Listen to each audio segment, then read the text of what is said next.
स्कूली बच्चों के लिए बड़ी खबर की बात करेंगे। सबसे पहले सीएम विष्णुदेव साय ने एक बड़ा फैसला लिया है। दरअसल शाला प्रवेशोत्सव कार्यक्रम कुछ ही दिनों में होना था, लेकिन अब इसकी तिथि को एक सप्ताह के लिए बढ़ा दिया गया है। बता दें कि 18 जून से शाला प्रवेशोत्सव की शुरुआत होनी थी, लेकिन भीषण गर्मी में बच्चों के स्वास्थ्य को देखते हुए सरकार ने ये बड़ा फैसला लिया है और एक हफ्ते के लिए इसे बढ़ा दिया गया है।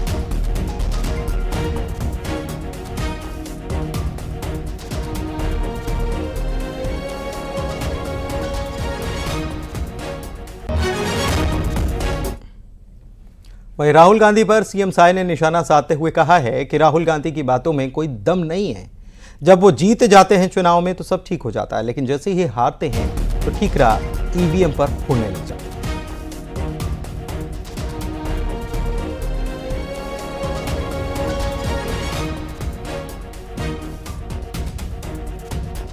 अब उनकी बातों में अब कोई दम नहीं रह गया। अब बहुत बार से ये लोग ईवीएम और सबकी बात उठाते रहे हैं। जब जीतते हैं तो इनके लिए ईवीएम ठीक हो जाता है, हार जाते हैं तो हार का ठीकरा ईवीएम पर फोड़ते हैं। केंद्र सरकार पर निशाना साधते हुए बीजेपी के सहयोगी दलों को झुंझुना पकड़ाने के आरोप लगाए। 6 महीने से ज्यादा केंद्र की सरकार नहीं चलेगी, ये भी भूपेश बघेल ने कहा है। देखिए, भारतीय जनता पार्टी जिस प्रकार से मंत्रिमंडल का गठन किया और जिस प्रकार से अपने सहयोगी दलों को झुंझुना पकड़ाया, उससे निश्चित रूप से जो सहयोगी दलों में खलबली मची हुई है। बिल्कुल अनुभवी नेता है और जो कह रहे हैं, मैं तो पहले ही बोला था कि 6 महीने ज्यादा सरकार नहीं चलेगी।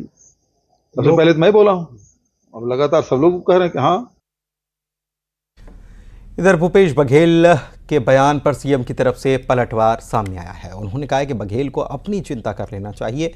एनडीए गठबंधन पूरी तरह से मजबूत है और तीसरी बार सरकार की कमान प्रधानमंत्री मोदी ने संभाली है। बीजेपी ने लोकसभा में 240 सीटें जीती हैं। पिछले 3 चुनाव में कांग्रेस कुल मिलाकर भी इतनी सीटें नहीं जीत पाई थी। देखिए, उन लोगों को अपनी चिंता होनी चाहिए। आज एनडीए की सरकार की चिंता नहीं करें। आदरणीय नरेंद्र मोदी जी लगातार तीसरी बार एनडीए सरकार में प्रधानमंत्री बने हैं और ये गठजोड़ बहुत मजबूत है। आज वो जितनी हम लोग सीट लाए हैं, 240 सीट भारतीय जनता पार्टी, उतना ये लोग पिछले 3 लोकसभा के चुनाव में अगर उनका काउंट करें तो उतना वो पहुंच नहीं पा रहे हैं। तो अपनी स्थिति पहले उनको मतलब आकलन करना चाहिए और अपने पार्टी को कैसे वो लोग मजबूत करें, इस दिशा में सोचेंगे तो अच्छा होगा। छत्तीसगढ़ विधानसभा में नेता प्रतिपक्ष चरणदास महंत ने एक बार फिर से बीजेपी पर निशाना साधा। पेंड्रा पहुंचे महंत ने केंद्र सरकार पर छत्तीसगढ़ के सांसदों की उपेक्षा के भी आरोप लगाए। कहा कि छत्तीसगढ़ के 2 से 3 सांसद मंत्री बनने के योग्य हैं, लेकिन उन्हें केंद्र में स्थान नहीं दिया गया। महंत ने बृजमोहन अग्रवाल और सीएम विष्णुदेव साय के कथित फोटो विवाद पर भी चुटकी ली और कहा कि बीजेपी के बीच अंदरूनी लड़ाई चल रही है। चरणदास महंत ने बलौदाबाजार कांड को लेकर भी सरकार पर जमकर निशाना साधा।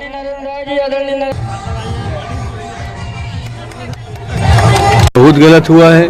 कम से कम 2-3 यहाँ के भी सांसदगण मंत्री बनने योग्य हैं, उनको लेना चाहिए। हम अगर हमारी सिफारिश चलेगी तो हम जरूर नरेंद्र मोदी जी से सिफारिश करेंगे कि छत्तीसगढ़ से 2-3 मंत्री लिए जाए। भाजपा में अंदरूनी लड़ाई चल रही है और इस लड़ाई की शुरुआत नागपुर से हुई है। नागपुर से महाराष्ट्र बनता है, महाराष्ट्र में भी एक खलबली मची है। हमारे ऊपर बिहार है, वहाँ भी खलबली मची हुई है। बिहार के बाजू में उत्तर प्रदेश है, उत्तर प्रदेश में खलबली मची है। चुनाव में जीत के लिए बीजेपी सांसद संतोष पांडे ने खैरागढ़ में जनता का आभार जताया। बीजेपी के कार्यकर्ताओं ने उनका भव्य स्वागत किया। संतोष पांडे ने कहा कि रुके हुए काम जैसे कि रेल परियोजना, सड़क बनाने का काम प्राथमिकता से पूरा किया जाए।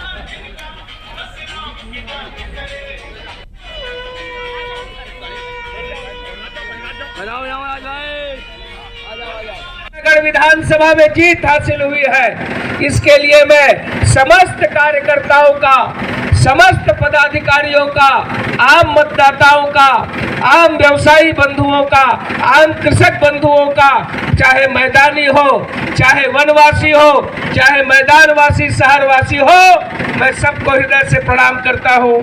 आप खबर का वर्धा से पंडरिया विधायक भावना बोहरा ने कांग्रेस नेता मोहम्मद अकबर पर पलटवार किया। बच्चों को गोद लेने के सवाल उठाने पर उन्होंने जवाब दिया और कहा कि वो कांग्रेस नेता हैं जो लोकसभा चुनाव में भी नहीं दिखे, खुद हाशिए पर चले गए, वो किसी की मदद करने पर सवाल खड़े कर रहे हैं। मोहम्मद अकबर को मेरी बच्चों को जिम्मेदारी लेने पर आपत्ति है या मेरी संपत्ति पर आपत्ति है। बता दें कि बाहापानी घाट में हुए सड़क दुर्घटना में 19 लोगों की मौत हो गई थी, जिनके बेसहारा बच्चों की जिम्मेदारी विधायक ने ली है। मोहम्मद अकबर ने इसी पर सवाल खड़े किए थे।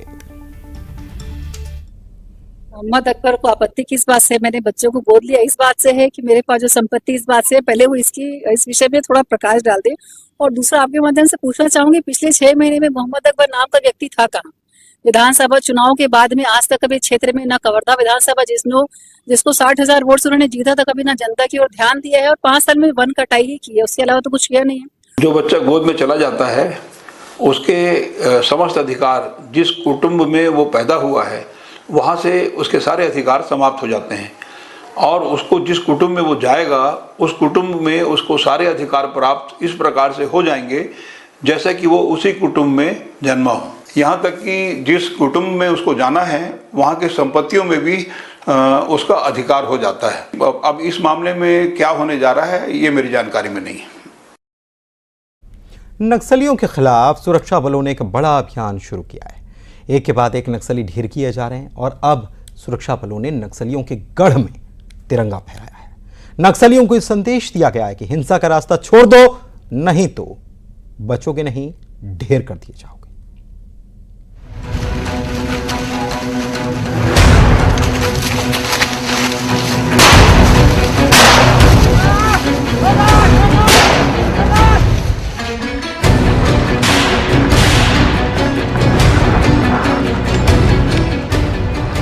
ये तस्वीरें सुरक्षा बलों के शौर्य की हैं। नक्सलियों को चेतावनी, अगर हिंसा का रास्ता नहीं छोड़ा तो ढेर कर दिए जाओगे। ये जवान उस जगह से लौट रहे हैं जहां जाने की हिम्मत अब तक किसी ने नहीं की। उस जगह से लौट रहे हैं जहां आजादी के बाद अब तक तिरंगा तक नहीं फहराया गया। अबूझमाड़ जंगल के अंतिम छोर पर नक्सलियों के गढ़ कुतुल में तिरंगा फहराकर लौट रहे हैं योद्धा। उक्त मुठभेड़ में 3 हमारा जो DRG जवान घायल हुआ, उनकी स्थिति अभी खतरा से बाहर है और बेहतर इलाज के लिए उनका रायपुर में भर्ती किए गए थे। सभी आउट ऑफ डेंजर और उनके इलाज जारी है। और इस मुठभेड़ में और अन्य कई माओवादी कैडर का भी घायल होने का पूर्ण संभावना बताया जा रहा है। इसी को ध्यान में रखते हुए आसपास इलाके में भी सर्चिंग जारी है। नारायणपुर में मुठभेड़ में 8 नक्सलियों को ढेर करने के बाद सुरक्षा बलों ने उनके गढ़ में तिरंगा फहराया। बस्तर IGP सुंदरराज ने बताया कि इस साल अब तक बीजापुर में 51 और कांकेर में 39 और नारायणपुर में 26 नक्सली ढेर हुए हैं। संभाग के सभी जिले में बड़े नक्सली लीडर मारे गए हैं। उन्होंने कहा कि मानसून के दौरान भी नक्सलियों के खिलाफ अभियान जारी रहेगा। अबूझमाड़ को एक नई पहचान देने का अभियान चल रहा है। कुल 6 माओवादियों का डेड बॉडी रिकवर किए गए थे। इनमें से 3 महिला माओवादी कैडर्स है, सभी वर्दीधारी माओवादी कैडर है और हथियार के हिसाब से अब तक एक 303 वेपन और साथ में काफ़ी बड़ी संख्या में 315 बोर 12 बोर राइफल भी रिकवर किए गए थे और BGL लॉन्चर्स और BGL सेल्स भी रिकवर किए गए थे। बस्तर में नक्सलियों के खिलाफ सुरक्षा बलों का अभियान लगातार जारी है। नक्सलियों के गढ़ में तिरंगा फहराकर सुरक्षा बलों ने संदेश दे दिया है कि अब नक्सलियों को हिंसा छोड़नी होगी, अगर वो ऐसा नहीं करेंगे तो ढेर कर दिए जाएंगे। Bureau report, news 18। गरियाबंद के पसौद में तंत्र मंत्र काले जादू के लिए कब्र खोदकर रश्मि साहू के शव से अंग निकालने का मामला तूल पकड़ता जा रहा है। शव से 2 हाथ गायब हैं, खोपड़ी ढूंढने की मांग हो रही है। ओसाई लोगों ने फिंगेश्वर थाने का घेराव भी किया था। ग्राम पसौद के ग्रामीण फिंगेश्वर थाना पहुंचे हुए हैं और कब्र से जिस तरह से रश्मि साहू के शव से जो अंग गायब किए गए हैं उसकी तलाश करने की अब मांग कर रहे हैं। डॉग स्क्वाड की सहायता लेने की ग्रामीण मांग कर रहे हैं। देखिए, बड़ी संख्या में यहाँ पर पहुंचे हैं। तंत्र मंत्र काला जादू के लिए रश्मि साहू के शव से अंग निकाल लिए गए हैं, हाथ अभी तक गायब है और खोपड़ी भी गायब बता रहे हैं ग्रामीण। उसे तलाशने की मांग कर रहे हैं। लगातार पुलिस गांव में जाकर खोजबीन कर रहे हैं, लेकिन अभी तक कुछ बरामद नहीं हुआ है। नाराज ग्रामीण थाना पहुंच गए और इसकी मांग कर रहे हैं। बता दें, पशौद में 2 माह पहले मौत हुई रोशनी साहू, जो सिकलिन बीमारी से मौत हुई थी। उसके शव से दोनों हाथ कुछ तंत्र क्रिया करने वाले 3 आरोपियों ने निकाल लिया। हालांकि तीनों आरोपी अभी पुलिस की हिरासत में है, पूछताछ जारी है और अब कवायद जो है उस अंग को ढूंढने के लिए है और पुलिस के लिए एक बड़ी चुनौती है कि कैसे और किस तरह उस अंग को तलाशे। बहरहाल आरोपी से पूछताछ लगातार जारी है कि दोनों हाथ को कहां छुपा कर रखे हैं और ग्रामीण अब डॉग स्क्वाड और इसकी उच्च स्तरीय जांच की मांग यहां पर कर रहे हैं। देखना होगा कि आगे क्या कुछ कार्रवाई होता है, क्या उन दोनों हाथों को ढूंढने में पुलिस कामयाब रहेगी, ये तो आने वाला वक्त बताएगा। न्यूज़ 18 के लिए गरियाबंद से शेख इमरान। हरदा से खबर बता रहे हैं, जहां पर नर्मदा नदी में 2 युवक डूब गए। ऊंचान घाट पर दोनों युवक डूबे हैं। हालांकि एक का शव बरामद कर लिया गया, लेकिन दूसरा शख्स जो है वो अभी तक मिल नहीं पाया, उसकी तलाश की जा रही है। बताया यह गया कि नहाने गए थे, नहाने के दौरान यह हादसा हो गया और 2 लोग इसमें डूब गए। एक का शव मिला है, दूसरे की तलाश जारी।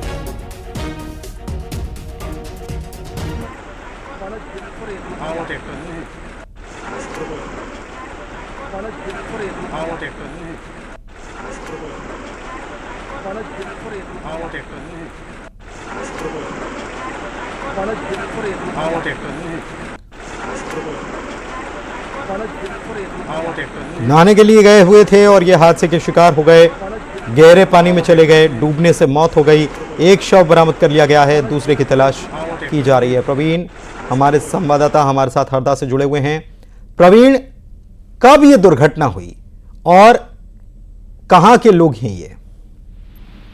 जी पुनीत जी, ये जो पूरा मामला है ये हरदा जिले के ऊंचान घाट का ये पूरा मामला है। ये हरदा जिले का जो ऊंचान घाट है, ये एक गांव में छोटा सा घाट है, कच्चा घाट है और वहां की ये पूरी घटना है। यहाँ पर ये दोनों युवक जो है चचेरे भाई थे आपस में, अनिल और रोहित। ये अपने परिवार के साथ आज वहां पर, चूंकि गंगा दशहरा था तो गंगा दशहरे पे नर्मदा के दर्शन और स्नान का महत्व ज्यादा है और ये वहीं पास के बाबर गांव के रहने वाले थे और ये परिवार के सहित जो है वहां पर शाम के कुछ समय पहले जो है वहां पर दर्शन के लिए गए थे और उसी दौरान दोनों युवक जो है नर्मदा में स्नान कर रहे थे। क्योंकि वहां पर गहराई ज्यादा है, क्योंकि वहां रेत खनन का काम भी चलता है, जिसके कारण वहां पर नर्मदा की गहराई ज्यादा है। उसके कारण ये दोनों युवक जो है गहरे पानी में चले गए और डूबकर इनकी मौत हो गई। जब इसकी सूचना जब पुलिस के माध्यम से जो एसडीआरएफ की टीम थी उनको मिली तो वहां पर वो टीम पहुंची और दोनों युवकों के शव को फिलहाल निकाल लिया गया। जो ताजा इसमें जो हमारे पास अपडेट आया वो ये आया कि दोनों युवकों के शव को निकाल लिया गया है और पीएम के लिए जिला अस्पताल भेज दिया गया। ये पूरा जो मामला है ये हंडिया थाना क्षेत्र का ये पूरा मामला है। जी पुनीत जी, बहुत शुक्रिया आपका इस तमाम जानकारी के लिए। तो हंडिया थाना क्षेत्र का ये पूरा मामला बताया जा रहा है और दोनों शव, पहले एक शव मिसिंग था लेकिन अब जानकारी जो मिल रही है दोनों शव पुलिस ने बरामद कर लिए हैं।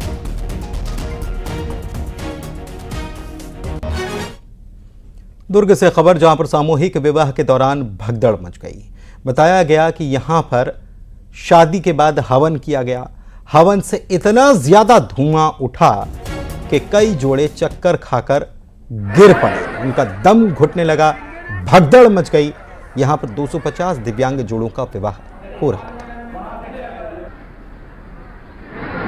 बहुत ज़्यादा हो गया, अंदर में शादी हो गया, धुआं बहुत ज़्यादा हो गया तो घुटन से हो गया अंदर। इसी अंदर लोग और भी फंसे हुए हैं।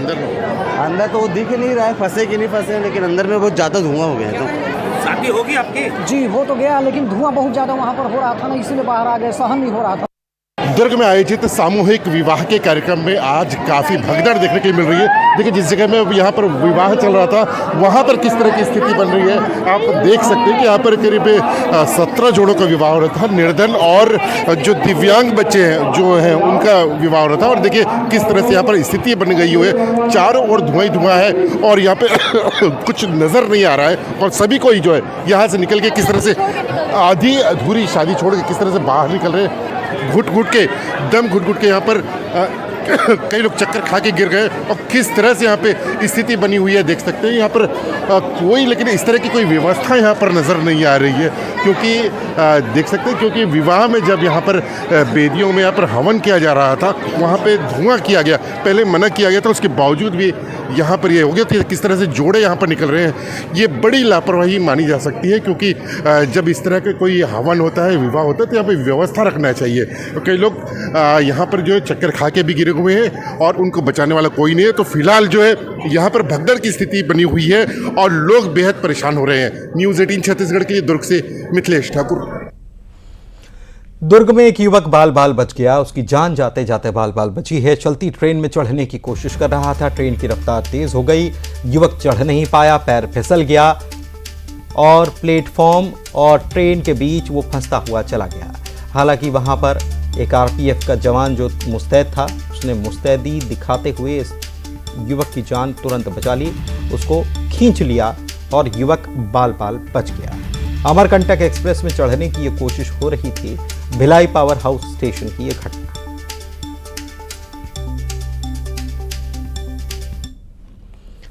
बात मनेंद्रगढ़ की करेंगे, जहां पर नशे के आदी एक बेटे पर आज फादर्स डे के दिन पिता ने हमला किया। कुल्हाड़ी से यह हमला किया गया, जिसके बाद युवक को गंभीर चोट आई है, गंभीर रूप से घायल हुआ, लेकिन उसे एम्बुलेंस नसीब नहीं हो पाई, एम्बुलेंस की सुविधा नहीं मिल पाई। बाद में उसे खाट से सड़क तक लाया गया, कुछ इस तरीके से लाया गया। पुलिस पहुंच गई थी, पुलिस वीडियो बना रही थी। इसके बाद पिकअप से उसे अस्पताल पहुंचाया गया, इलाज के लिए उसे अस्पताल में भर्ती करा दिया गया।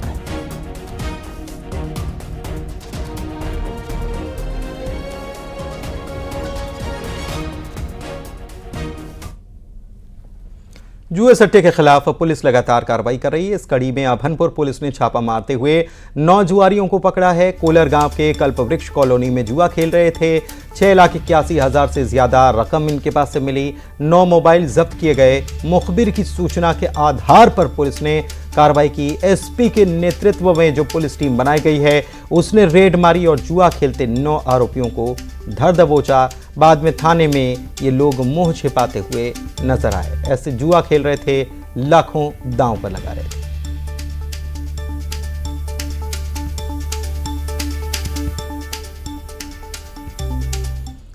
बात करेंगे भैंसों की। धमतरी में भैंस चोरों का आतंक है। एक किसान की 2 भैंसें चोरी हो गई। किसान ने पुलिस से तो गुहार लगाई ही है, लेकिन भैंसों का पता बताने वाले शख्स को इनाम का भी ऐलान किया है।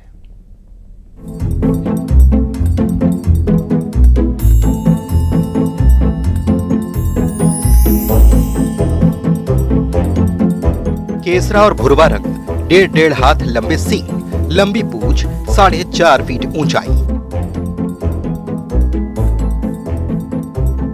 ये गुमशुदा भैंसों का हुलिया है। जिन्हें भी नजर आए कृपया पता बताएं, इनाम भी पाएं। धमतरी के कंडेल गांव में किसान गिरधर साहू की 2 भैंसें लापता हो गई हैं। गिरधर साहू ने बहुत तलाश की, लेकिन भैंसें नहीं मिली। परेशान होकर ये पुलिस के पास पहुंचे, भैंस ढूंढने की गुहार लगाई। दिनांक 12/6/24 को ग्राम कंडेल का गिरधर साहू एक आवेदन दिया है, जिसमें एक जुड़ी भैंस जो है गुम गई है। इस पर जो है हम लोग जांच कर रहे हैं। सर, ये जांच किस प्रकार से कर रहे हैं? कोई गिरोह है या कुछ और है? अब उसके बारे में जांच कर रहे हैं। किसान ने भैंस ढूंढने के लिए पुलिस से मदद तो मांगी ही, खुद भी प्रयास में जुट गए। भैंस का पता बताने वाले को इनाम देने का ऐलान किया। किसान का कहना है कि खेती बाड़ी का वक्त है और अगर भैंसें ना मिली तो भारी परेशानी हो जाएगी। पांडु मतलब झील के चरात रहे हम 2 बजे निकल गई, खार तरफ चल दी, उसके बाद पता ही नहीं चली खोजें तो इसमें खोजा 8-10 दिन हो गए खोजते हैं, नहीं मिला करके पुलिस थाना आके रिपोर्ट लिखा। धमतरी में लगातार भैंस लापता के मामले सामने आ रहे हैं। हाल ही में सिहावा के किसान की 6 भैंसें गायब हुई। अब गिरधर साहू की 2 भैंस लापता हैं। आखिर कौन है जो किसानों की भैंस चुरा रहा है? फिलहाल पुलिस भी भैंसों की तलाश कर रही है। अभिषेक पांडे, न्यूज़ 18, धमतरी। बात बस्तर के मौसम की कर लेते हैं। तेज हवाओं के साथ जिले में बारिश दर्ज हुई है और लोगों को जो गर्मी और उमस हो रही थी उससे राहत मिली है। फिलहाल राज्य में मानसून पूरी तरह से अभी सक्रिय नहीं है। आमतौर पर 15 जून के बाद बस्तर में मानसून आता है, लेकिन इस बार कुछ देरी हो गई है। इसकी वजह से बारिश का और इंतजार करना पड़ रहा है।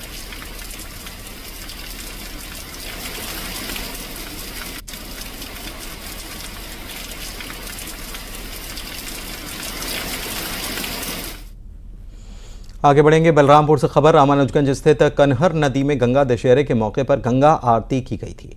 इसमें बड़ी संख्या में श्रद्धालु शामिल हुए। नगर पंचायत अध्यक्ष के नेतृत्व में आयोजन हुआ। श्रद्धालुओं ने विधि विधान से पूजा अर्चना की। कन्हर नदी छत्तीसगढ़ और झारखंड की सीमा पर रहती है।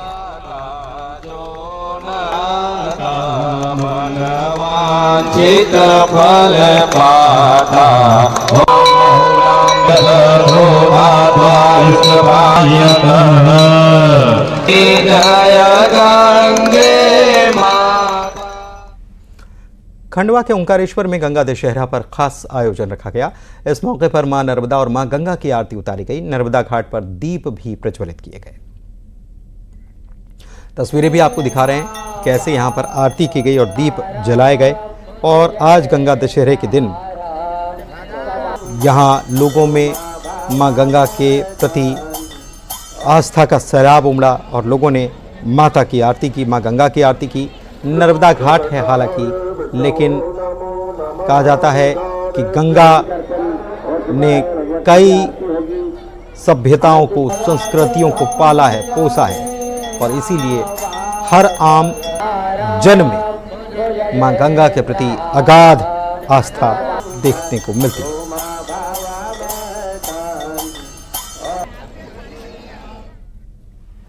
और इस वक्त बड़ी खबर बता रहे हैं।